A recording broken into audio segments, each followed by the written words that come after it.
Hello you guys, how you doing? So today I'm gonna be telling a little story time of how my sugar daddy almost kidnapped me.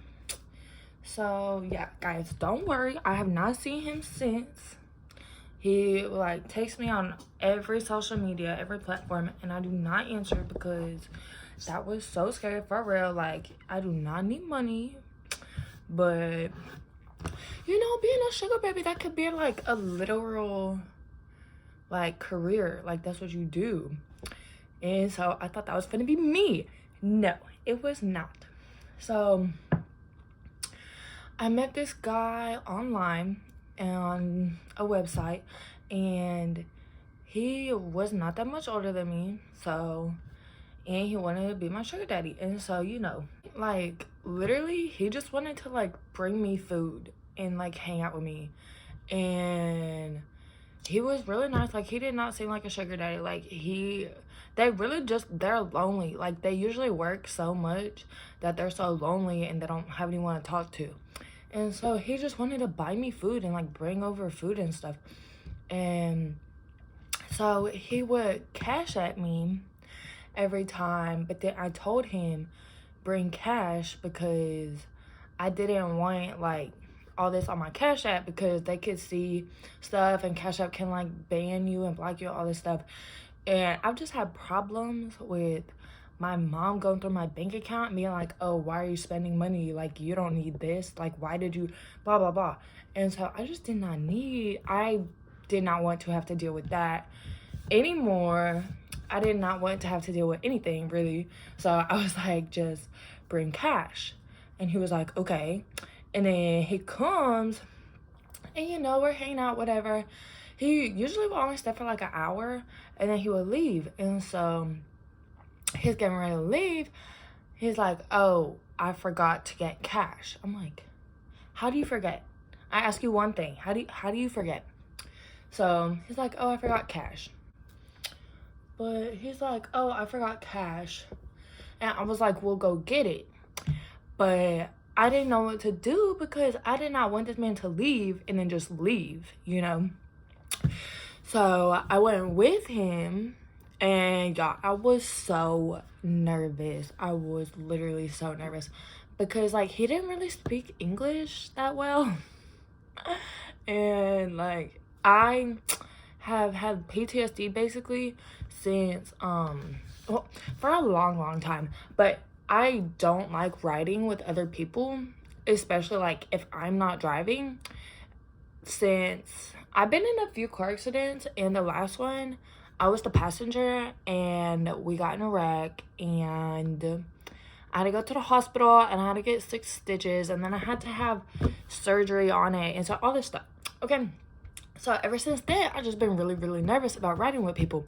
Okay, also I've only met this dude one other time, and he doesn't really speak English.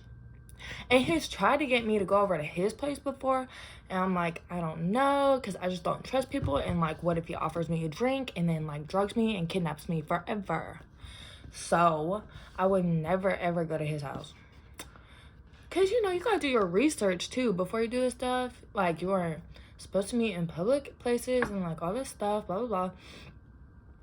But you know, this is COVID and everything. But I never went to his place. And so we're in the car, and I literally live like half a mile from the bank, and he is going so fast. And I always drive in the middle lane. Like, if there's 2 lanes, I will do like the inside lane so I'm not by the curb and by the grass. And so that makes me nervous too. And so he was on the outside lane, and he literally was like going off the road, like about to hit the curb. Like, he was going so fast. There's all these turns and stuff, and he like, it was just terrifying. I was like, oh my god, I'm literally gonna get kidnapped right now. Like, this was such a bad idea. Like, I wanted to literally just jump out the car. Like, it was not that far. I could walk home. I was terrified.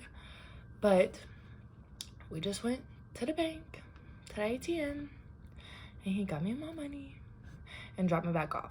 But yeah, no, that was the last time I have ever talked to him or ever even like basically hung out with a dude, because I was scared for my life.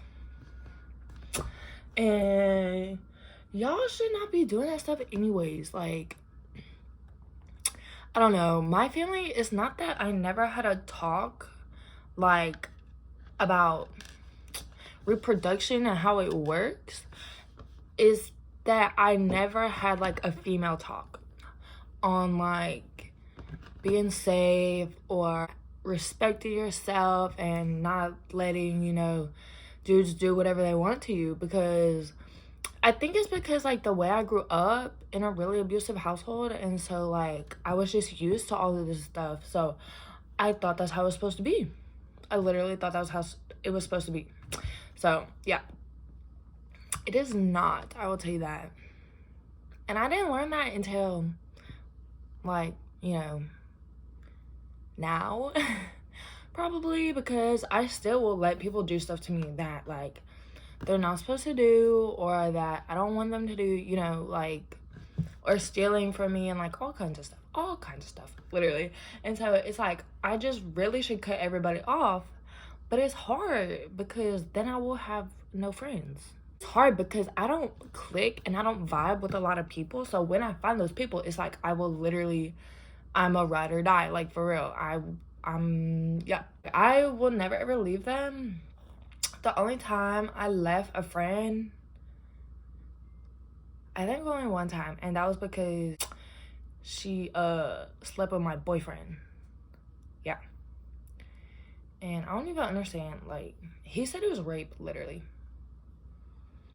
I know it's like a fast and easy way to get money, and that's why I did it, but it could be pretty dangerous. Like, I don't know, I feel like it's more common if you live in a really big city and there's like a lot of places to go, but this was COVID and I live in like a city, but I wouldn't say it's a big city, so like I don't really know how common this stuff is.